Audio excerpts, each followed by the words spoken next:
Hello दोस्तों, this is Priyanshu और आप देख रहे हैं स्टूडेंट क्लासेस। गाइज, आज हम कुछ टॉपिक आपको पढ़ाएंगे नहीं। आज हम सीबीएसई का लेटेस्ट न्यूज बताएंगे जो कि क्लास 10th और 12th वालों के लिए है। जैसे कि पहले क्या हो रहा था, जो सीबीएसई का जो एग्जाम होता था वो डायरेक्ट मार्च में ही होता था, लेकिन अब ऐसा नहीं हो रहा है। अब सिचुएशन कुछ अलग है, तो इसलिए जो सीबीएसई जो है नया स्पेशल असेसमेंट स्कीम बनाया है। अब क्या है स्पेशल असेसमेंट स्कीम, आइए हम समझते हैं। जो सीबीएसई जो है अपना स्पेशल असेसमेंट स्कीम में क्या किया है, term one and term two में डिवाइड कर दिया है। टर्म वन और टर्म टू में डिवाइड किया है, जैसे कि एग्जाम टर्म वन में भी होगा और टर्म टू में भी होगा। तो टर्म वन में जो होगा वो नवंबर और दिसंबर के बीच होगा, और जो टर्म टू वाला एग्जाम होगा वो मार्च और अप्रैल के बीच में होगा। तो बच्चों का बहुत ज़्यादा सवाल आएगा कि ठीक है, टर्म वन कर दिया है, टर्म टू कर दिया, लेकिन उसमें सिलेबस कैसा आएगा। सिलेबस कैसा आएगा, पैटर्न क्या होगा, एग्जाम का जो फॉर्मेट होता है वो कैसा होगा। और जो तीसरा जो डाउट है वो क्या है कि ड्यूरेशन क्या होगा एग्जाम का, जो एग्जाम हो रहा है उसका समय कितना होगा। चौथा जो है मीडियम ऑफ आंसरिंग क्या होगा, जो हम किस पर लिखेंगे, कैसे लिखेंगे। और जो पांचवा पांचवा जो है वो क्या है, जो एग्जाम सेंटर कहाँ होगा, आइदर घर पर होगा, स्कूल पर होगा, या फिर सीबीएसई जो सेंटर प्रोवाइड कराएगा कि वहां पर होगा। क्योंकि जो ये टर्म वन और टर्म टू है वो कौन प्रोवाइड करा रहा है, कौन बताया है, सीबीएसई का स्पेशल असेसमेंट स्कीम है। तो आइए समझते हैं वन बाय वन। जो टर्म वन है, जो नवंबर और दिसंबर के बीच में होगा, तो उसका जो सिलेबस होगा वो 50% ही होगा। कितना होगा, 50%। इसका मतलब क्या है, जैसे कि जो सीबीएसई के एनसीईआरटी जो साइंस का जो बुक है उसमें अबाउट 15 to 16 लेसन है। तो उसमें क्या होगा, जो टर्म टू में जो क्वेश्चन आएगा वो मात्र 8 लेसन से पूछा जाएगा, 8 चैप्टर से ही पूछा जाएगा। जैसे कि फिजिक्स में क्या होगा, फिजिक्स में जो इलेक्ट्रिसिटी और magnetic effects of electric current है वो टर्म वन में पूछा जाएगा, और जो human I and colourful world है और लाइट वाला जो चैप्टर है वो टर्म टू में पूछा जाएगा। और जो अब जानते हैं कि पैटर्न या फिर फॉर्मेट क्या होगा क्वेश्चन पेपर का, जो क्वेश्चन पेपर का जो फॉर्मेट होगा वो क्या होगा, एमसीक्यूज टाइप होगा, मल्टीपल चॉइस क्वेश्चन होगा, जिसमें जो इंक्लूड होगा case based question,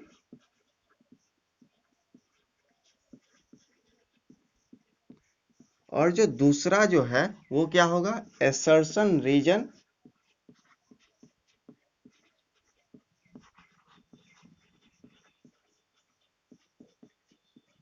MCQs question होगा। अब देखिए, जो एमसीक्यूज है वो पहला क्या है, केस बेस्ड क्वेश्चन। अब केस बेस्ड होता क्या है, जैसे कि मान लीजिए आपको कुछ पिक्चर दिया रहेगा, उसके बारे में कुछ 5 क्वेश्चन दिया रहेगा, उसमें आपको टिक करना है, तो वो भी क्या होगा, एमसीक्यूज ही क्वेश्चन होगा। और दूसरा क्या है, असर्शन रीजन, जैसे एक सवाल दे देगा, उसमें एक असर्शन बता दिया जाएगा और एक रीजन दिया जाएगा। तो जो और ऑप्शन में क्या होगा कि असर्शन और रीजन दोनों सही है, या फिर असर्शन सही है रीजन गलत है, या फिर रीजन सही है और असर्शन गलत है। तो यही सब क्या हुआ, assertion reason MCQs type question होता है। तो आई होप जो सीबीएसई का पैटर्न का क्वेश्चन पेपर है जो एमसीक्यूज ही सिर्फ आएगा, जिसमें इंक्लूडिंग केस बेस्ड क्वेश्चन और असर्शन रीजन एमसीक्यूज आएगा, वो आपको क्लियर हो गया होगा। और जो ड्यूरेशन है, अब क्या जानते हैं कि ड्यूरेशन टाइम क्या होगा, जो एग्जाम तो हम दे रहे हैं ठीक है, लेकिन उसका टाइम क्या होगा।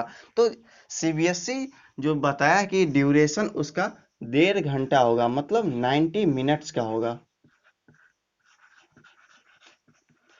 क्या होगा, जो हम objective type MCQs type question दे रहे हैं, एग्जाम दे रहे हैं, तो उसका जो ड्यूरेशन होगा वो 90 मिनट्स का होगा, 1 hour 30 मिनट्स का।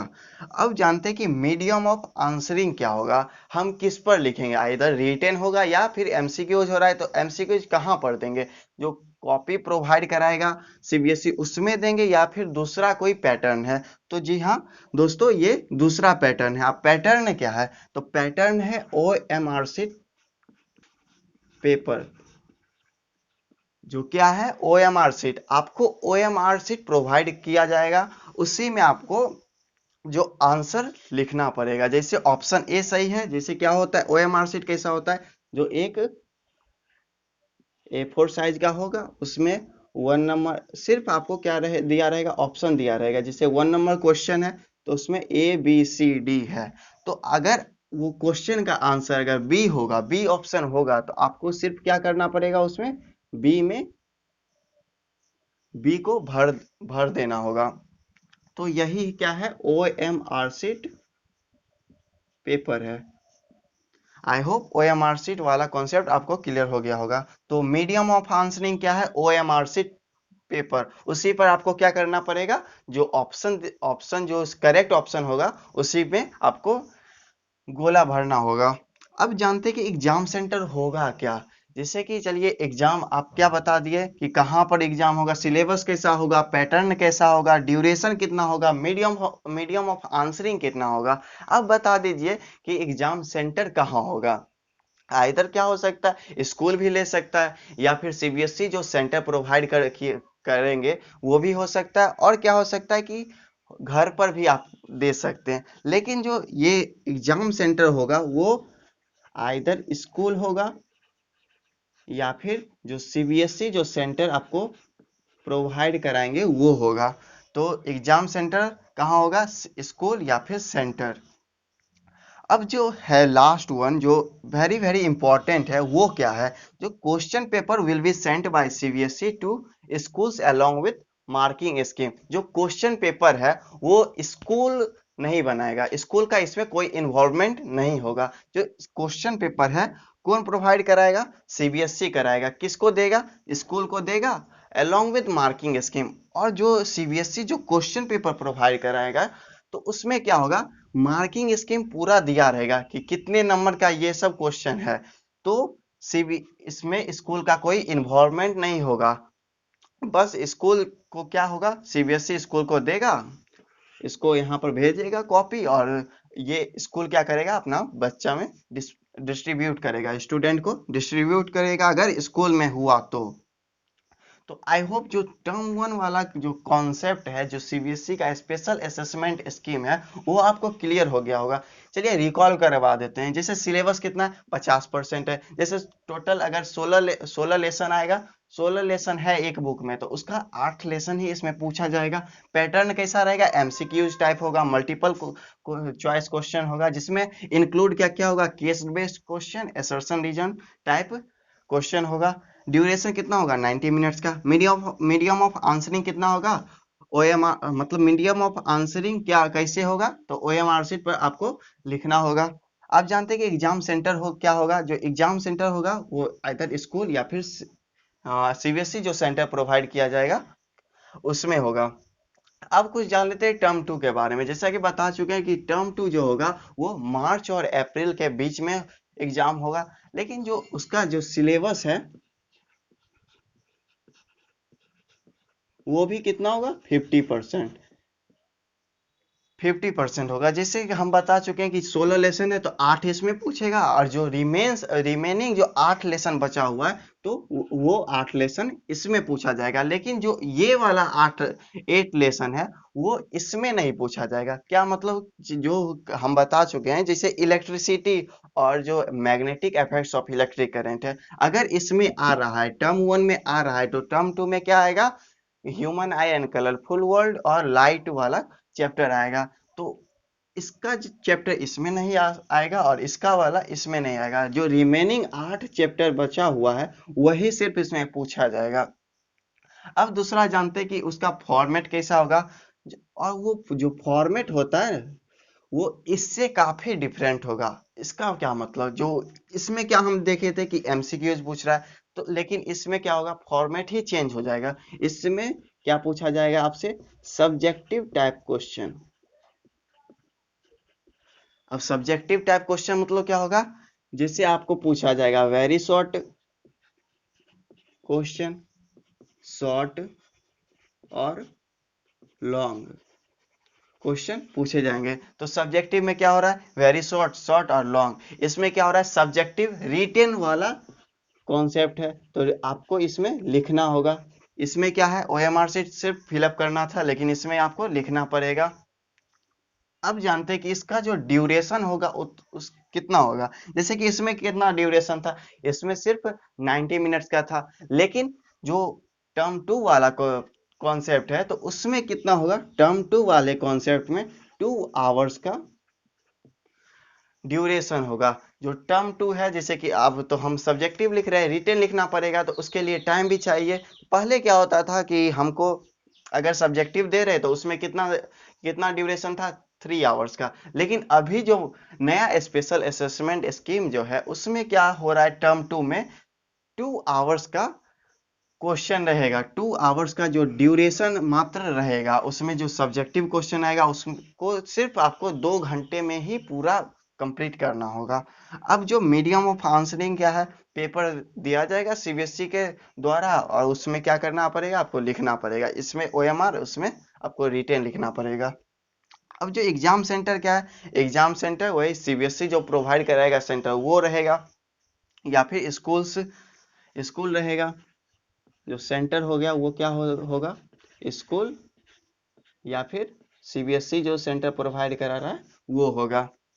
तो आई होप जो टर्म 2 वाला जो पूरा स्कीम है वो समझ गए होंगे आप।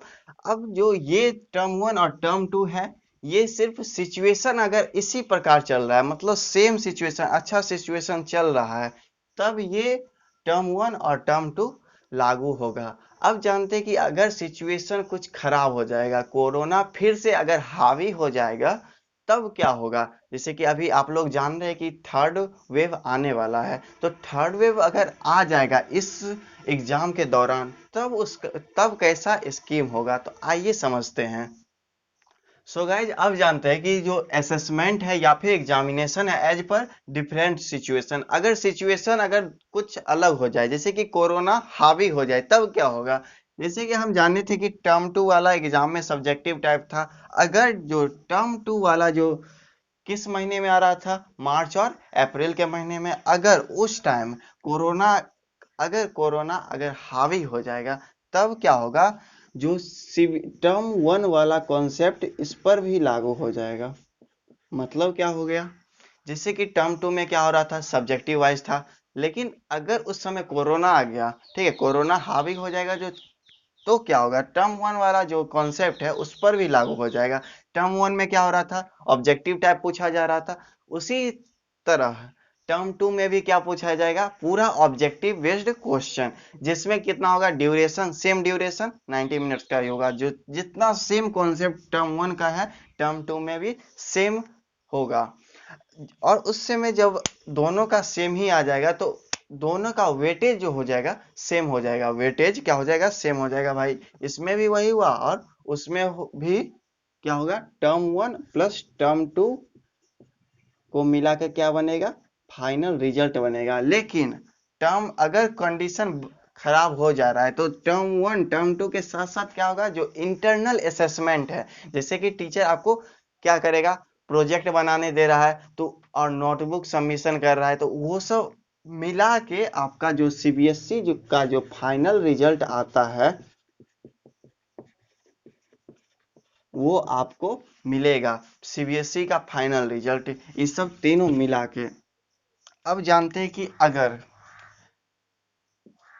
इन केस अगर टर्म 1 में क्या हो रहा है, इन केस अगर टर्म 1 का सिचुएशन ही खराब हो जाए, टर्म 1 में ही थर्ड वेव आ जाए, तब उस कंडीशन में क्या होगा। टर्म 1 में जो कोरोना अगर आ जाएगा, तब क्या होगा, जो एग्जाम सेंटर क्या हो जाएगा, चेंज हो जाएगा। कैसे चेंज होगा, एग्जाम तो आपका होगा ही, लेकिन जो एग्जाम सेंटर है वो चेंज हो जाएगा। कैसे हो जाएगा, जैसे कि अगर कोरोना आ गया तो एग्जाम सेंटर आपका क्या हो जाएगा, होम।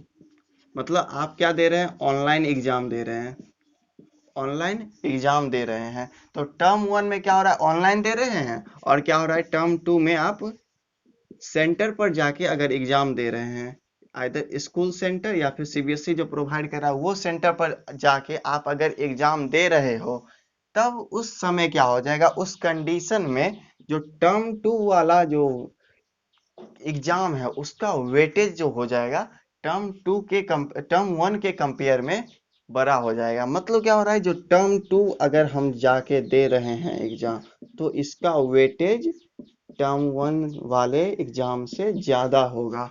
आई होप ये आपको क्लियर हो गया होगा, समझ गए होंगे आप।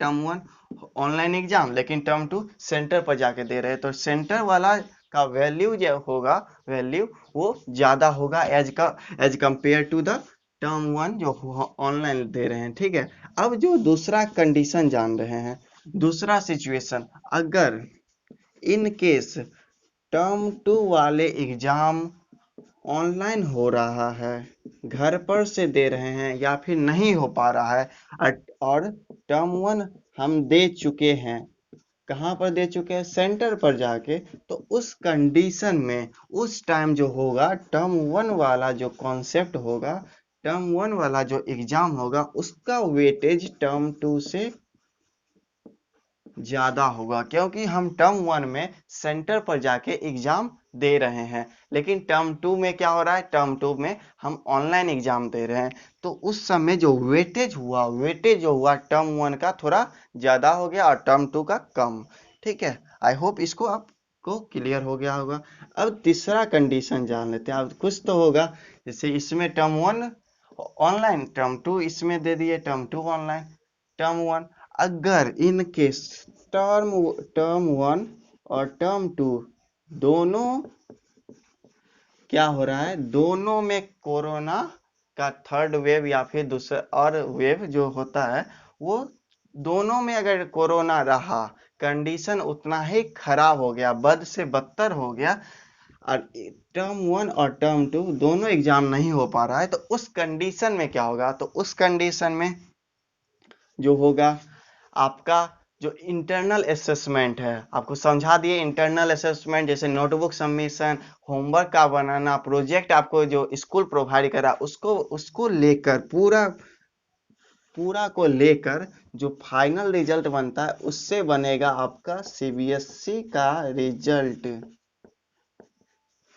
क्या हो रहा है, टर्म 1 और टर्म 2 दोनों एग्जाम ऐसे ही खराब हो गया, ऑनलाइन हो रहा है, तब उस समय क्या हो जाएगा, उस समय सबका जो जितना भी आप दे रहे हैं ऑनलाइन एग्जाम, असेसमेंट दे रहे हैं, प्रोजेक्ट वर्क सबमिट कर रहे हैं सही टाइम से, या फिर नोटबुक सबमिशन कर रहे हैं, सब चीज का ओवरऑल मिला के एवरेज निकला जाएगा, और उसको पूरा जो प्लस करके क्या निकल रहा है, सीबीएसई का बोर्ड फाइनल रिजल्ट निकलेगा आपको।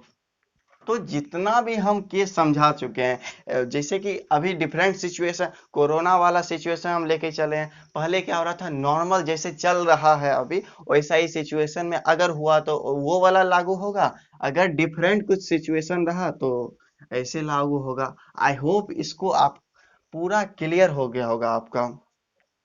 तो अब आपसे हम सवाल पूछते हैं कि ठीक है, ये सब तो हम आपको बता दिए, अब बताइए कि ये अच्छा है या फिर खराब है। ये जो सीबीएसई कॉन्सेप्ट लागू किया है, जो स्कीम लागू किया, वो सही है कि नहीं, जो 2022 के लिए बच्चों के लिए लागू किए हैं, वो सही है या गलत है, कुछ कितना सही है, कितना हद तक गलत है। तो ये आपका सवाल हो गया है। अगर आपको इसका जवाब देना है तो आप कमेंट सेक्शन में इसका जवाब दे सकते हैं। तो आई होप ये सब क्लियर हो गया होगा। ठीक है, आगे का हम लेक्चर करवाएंगे नेक्स्ट वीडियो में। So like my video, subscribe my channel and hit the bell icon and comment, अच्छा भाई कमेंट करो। So bye bye.